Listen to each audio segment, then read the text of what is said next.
नमस्कार, आप देख रहे हैं रिपब्लिकन न्यूज ब्रजेश कुमार के साथ। हमारे साथ मौजूद हैं डॉक्टर विश्वेंद्र कुमार सिन्हा। हम इनसे बात करेंगे। सर, आज कार्यक्रम का आयोजन किया गया था, किस तरह का कार्यक्रम? ये एक तलाश नाम की विचारधारा आंदोलन है, उसी के बारे में ये कार्यक्रम था। ये हर साल ये तलाश संस्था जो है अपना वार्षिक अधिवेशन मनाता है। इस बार भी 16 अक्टूबर को इसका वार्षिक अधिवेशन होगा। इस वार्षिक अधिवेशन में हम लोग देश और समाज से सरोकार रखने वाले मुद्दे रखते हैं, जैसे कभी रखा संवेदनशील एवं उत्तरदायित्व पूर्ण मीडिया, कभी हम लोगों ने चुनाव सुधार के बारे में रखा, कभी हम लोगों ने एजुकेशन के बारे में रखा और कभी हम लोगों ने जुडिशरी के बारे में रखा। इस बार का है कि जो अक्सर हमारे यहाँ आंदोलन होते हैं, बच्चे आंदोलन करते हैं, बहुत से लोग उसमें जुट जाते हैं, कभी कभी गैर जिम्मेदार लोग जुट जाते हैं, बहुत सारा तोड़फाड़ और नुकसान करते हैं। तो इस पर हमें युवा पीढ़ी को जागृत करना पड़ेगा, उसे सेंसिटाइज करना पड़ेगा कि जी तुम आंदोलन की शुरुआत करते हो तो आंदोलन तुम्हारे हाथ में है कि नहीं, और यह जो राष्ट्रीय संपत्ति का जो नुकसान करते हो उससे किसका नुकसान होता है। अभी कल परसों के अखबार में था कि रेलवे का जितना नुकसान पिछले 3 सालों में इतने सारे एक्सीडेंट्स हुए, 3600 या कितने एक्सीडेंट्स में हुए, उससे ज़्यादा का उससे 10 गुना ज़्यादा लॉस 5 दिन के आंदोलन में हुआ था जो अग्निवीर के इसमें हुआ था। तो आफ्टरऑल इससे किसका घाटा है और किसको ये क्या होना चाहिए, यह तो हमारे जवान बच्चों को सोचना ही पड़ेगा। उसी तरह से दूसरा एक बहुत महत्वपूर्ण विषय चला रहा है कि भाई जो परीक्षाएं होती हैं वो कितना मानसिक तनाव में बच्चों को डालती है। कोई सुसाइड कर लेते हैं, कोई कुछ कर लेते हैं। तो हम लोग क्या करें कि ये तनाव उनको नहीं हो। परीक्षा का कोई महत्व है कि नहीं, परीक्षा कभी भी किसी का भी पूर्ण मूल्यांकन करता नहीं है। बड़े बड़े जितने हमारे नेता अभिनेता या हीरोज हुए हैं, कभी भी उन्होंने इम्तिहान में फर्स्ट नहीं किया और कभी भी हमेशा अग्रणी नहीं रहे। तो सवाल है कि आदमी के भीतर जो कुछ है उसकी जांच यदि परीक्षा नहीं कर सकता है तो परीक्षा होती क्यों। लेकिन यदि परीक्षा नहीं हो तो आप खुद समझिए कितने बच्चे पढ़ाई करेंगे, और किसी को भी यदि 25 बच्चों में से 2 चुनना है तो किस आधार पर चुनेंगे। तो इसलिए परीक्षा की अनिवार्यता भी है। तब बात उठती है कि तो परीक्षाएं आफ्टरऑल कैसे हो, तो इसकी रूपरेखा पर भी चर्चा हो। इसमें हम लोगों ने ये रखा है बच्चों के बीच में और लोगों के बीच में संवाद रखा है एक कार्यक्रम, और फिर उसके बाद हम लोगों ने बड़े लोगों का, जो बुज़ुर्ग लोग हैं उन लोगों का फिर इस बारे में क्या कहना है उस पर पैनल डिस्कशन है। वो लोग बैठेंगे, लोग सवाल पूछेंगे हाउस से और हम लोग फिर वो उसका जवाब देंगे। इस तरह से इस कार्यक्रम की रूपरेखा बनी। तो इस तलाश कब से चला रहे हैं सर? ये तलाश संस्था की पहली बैठक, औपचारिक पहली बैठक 2000 ईस्वी में हुई थी, मतलब 22 साल आज इसे हो गए। सर, तो मान लीजिए सर, जैसे कि अग्निवीर में जितने भी लोग बच्चे को जो भविष्य जो बर्बाद हो रहा है, जो बोलें कि जो रेलवे को तोड़ फोड़ किया है, उसमें जिनको फोटो आएगा उनको सरकारी नौकरी से वंचित कर दिया जाएगा। सर, इसको कैसे देखते हैं? मैं तो इसको इस रूप में देखता हूँ कि कहीं तो लगाम लगाना पड़ेगा, और हमेशा ही कुछ लोगों को प्रॉब्लम तो होता है, लेकिन सज़ा का प्रावधान इसलिए नहीं होता है कि जिसको सज़ा दी जाए उसमें उसको वसूला जाए कुछ। सज़ा का प्रावधान इसलिए है कि लोग इससे डरें और आगे ऐसा ना करें। इसलिए कुछ तो दंडात्मक कार्रवाई होनी ही चाहिए, नहीं तो इसका तो कोई अंत नहीं। सर, आपने अग्निवीर के नाम लिया। अग्निवीर सर जो गवर्नमेंट सरकार, भारत सरकार निकाली, उसका सही है, बच्चों के हित में है या फिर गलत है? मेरे हिसाब से तो ये बहुत ही बड़ी बात है और बहुत ही सही कदम है, बहुत ही दूरगामी कदम है। बहुत सवाल उस दौरान लोगों ने उठाया था कि साहब ये 5 साल के बाद क्या होगा। सवाल है कि यदि आप इसमें नहीं आते तो 5 साल के बाद आप क्या कर लेते। 5 साल तक आपको मिला, 5 साल तक आपको सक्षम कर दिया गया, मॉनिटरी भी, कुछ पैसे भी आपको अंत में मिल गए, और 5 साल तक आपका सारा खर्चा भार उठा करके और तरह तरह की शिक्षाएं आपको दी गई, आपको इनेबल किया गया कि आप किस काम में हो सकते हैं। मैं एक इसका बहुत छोटा उदाहरण देता हूँ। मैंने अपने एक दोस्त को पूछा कि देखिए इतना सारा बहस चल रहा है, यदि आपको अपने किसी भी संस्थान या प्रतिष्ठान में अपॉइंटमेंट करना है, 2 तरह के आदमी आ गए, एक जो अग्निवीर का ट्रेनिंग लिए हुए हैं एक बिना ट्रेनिंग, आप किसको चुनिएगा? धड़क से बोला साहब अग्निवीर वाले इसको हम लेंगे। तो उसे तो फ़ायदा ही फ़ायदा है, फ़ायदा नहीं होने का सवाल कहाँ है। लेकिन सर इस पर भी राजनीतिक भी खूब हुई थी। बीजेपी के एक नेता ने भी बोल दिया था कि अग्निवीर से रिटायर होंगे तो बीजेपी कार्यालय में गार्ड की नौकरी करेंगे।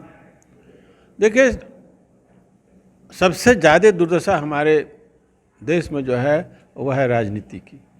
कोई आदमी मरता है तो राजनीति होती है, कोई किसी लड़की का रेप होता है तो राजनीति होती है। तो ये तो बहुत बड़ा मुद्दा है राजनीति करने के लिए, क्योंकि उनका उद्देश्य देश का उद्धार, और ये तो कभी होता नहीं। उनकी तो सीधी एक टक नज़र रहती कि क्या करेंगे कि हमको कुर्सी मिल जाएगी, इसको हम हटा पाएंगे, कुछ लोग प्रिय हो जाएंगे, हमको वोट मिलेगा, कैसे हम इसको बदनाम कर सकते। तो ऐसे लोगों के बारे में सवाल करना और सवाल पूछना बेईमानी है सामाजिक दृष्टिकोण से। ये लोग कभी भला थोड़ी करते हैं देश समाज के लिए, अपना ही बड़े 24 घंटा केवल अपने ही बारे में सोचना है। हम शासन में कैसे आएंगे या कैसे बने रहेंगे, इसके अलावा तो कोई इनका मुद्दा होता नहीं।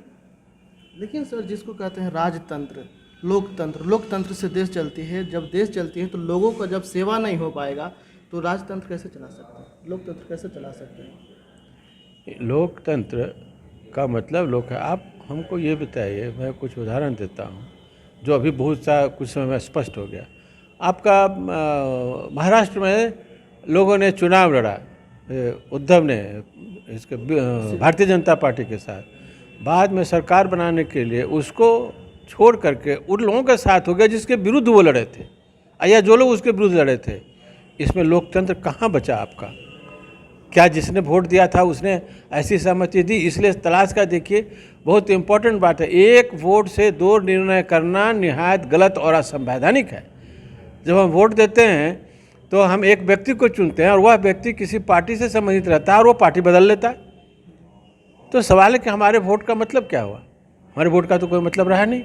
तो इसलिए लोकतंत्र कहाँ है, कितनी मात्रा में है या कितनी शुद्धता में है, ये बहुत बड़ा प्रश्न है।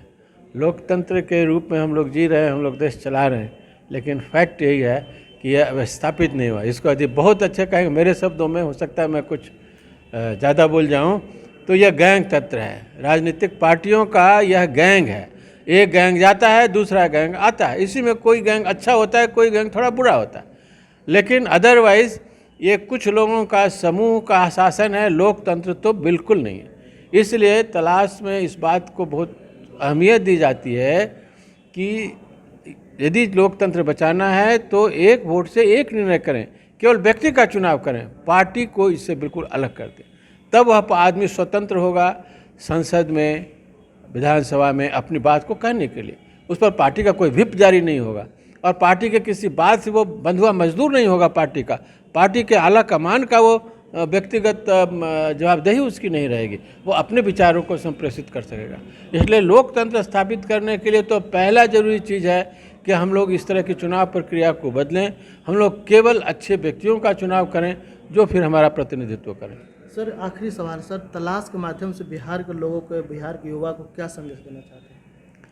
तलाश का जो संदेश है वो बहुत सीधा है और ये बहुत व्यापक है और बहुत हद तक ये बहुत लोगों ने इसे अपना कर, यह कहकर नहीं कि हम तलाश के अनुसार बोल रहे हैं, लेकिन इसका पहला चीज़ है जिसको हमारे एक प्रोफेसर पटना यूनिवर्सिटी के कहा कि यह तो मूल मंत्र है समाज के लिए बदलाव का। पहला मंत्र है, जहाँ आप कहीं भी आप गलत देखते हैं आप केवल कहिए कि गलत है, लड़ने की ज़रूरत नहीं है, लेकिन आप यह तो कह दीजिए कि भाई आप ये गलत है, गलत कर रहे हैं, टिकट कटा रहे हैं आप लाइन में नहीं, केवल कहिए तो कि गलत बात है। उसी तरह से दूसरा चीज़ है, कोई काम आपका समाज में अच्छा करता है तो उसको यह तो कहिए कि भाई आपने बहुत अच्छा काम किया, आपका बहुत धन्यवाद है। यह भी नहीं करते हैं, तो ऐसा करने से भी अच्छे लोग काम करने वालों को प्रोत्साहन मिलेगा। और तीसरी चीज़ है कि हम लोग को कोशिश करनी चाहिए, हर एक व्यक्ति को हिंदुस्तान में, कि अपनी आमदनी प्रतिदिन बढ़ाएं वाजिब तरीके से। आप खुद सोचिए, यदि हर आदमी 1 रुपया रोज़ कमाता है तो 130 करोड़ आदमी 130 करोड़ रुपया रोज़ बढ़ाएगा। सोचिए, आज से यदि कल बढ़ाया जाएगा तो फिर 130 करोड़ रुपया, कितना पैसा पैदा हुआ। और देश का चाहे सैनिक सामर्थ्य हो, चाहे वैज्ञानिक सामर्थ्य हो, चाहे उसके अस्पताल हों, चाहे उसके सड़क हैं, हर चीज़ पैसे पर निर्धारित करता है। और आप जो भी पैसा कमाते हैं वो राष्ट्र का ही पैसा है, आप उसको कहीं ऊपर लेकर नहीं जाते हैं। उस पैसे से आप कुछ न कुछ निर्माण करते हैं, कुछ न कुछ बेहतरी करते हैं और इससे भौतिक जीवन लोगों का ऊंचा होता है। इसलिए ये बहुत ज़रूरी है कि हम लोग सब लोग कोशिश करें कि वाजिब तरीके से प्रतिदिन ज़्यादा से ज़्यादा कमाएं। चौथी बात है कि जैसे अकेला चना भार नहीं फोड़ता, तो इसलिए ज़रूरी है कि सामूहिक रूप से हो, तो सामूहिक सोच का निर्माण करना बहुत ज़रूरी है। आज पता नहीं हज़ारों लाखों संस्थाएं हैं या लोग हैं जो अपनी अपनी बात को कह रहे हैं और सब के सब अच्छी बात कह रहे हैं, लेकिन चूंकि उनका एक सामूहिक सोच नहीं है, इसलिए उनकी आवाज़ इतनी बुलंद नहीं हो पा रही है कि जितनी सारी धांधलियाँ हमारे देश में तरह तरह के रूप में हो रही है उस पर वो असर डाल सके। और अंतिम बात है, हमारी बातें, हमारा जो ये है इसमें जो सदस्य हैं वो अराजनैतिक एवं अहिंसात्मक करें। इससे ये मतलब नहीं है कि आप राजनीति की बात नहीं करें। राजनीति नहीं बात करिएगा तो आप करिएगा क्या चीज़ प्रभावित करिएगा। लेकिन आप जो तलाश में आते हैं, इसमें जो वार्ता करते हैं, उसका उद्देश्य ये नहीं होना चाहिए कि भाई अब हम ग्रुप बना रहे हैं, अब हम एमएलए में खड़ा हो जाएंगे, मुखिया में खड़ा हो जाएंगे, आज ये लोग हमको वोट दे देंगे। यह उद्देश्य नहीं होना चाहिए। अराजनैतिक कहने का मतलब ये है। अहिंसात्मक कहने का मतलब गांधी जी की बात को केवल दोहराना नहीं है। हमने देखा है कि यदि आप किसी को, जैसे मान लीजिए गलत को गलत कहे, तो आपसे लड़ झगड़ सकता है, तुम कौन हो तो कहने वाले कौन है, तो उसमें हमेशा ऊर्जा का क्षय होता है, फ़ायदा किसी को नहीं होता।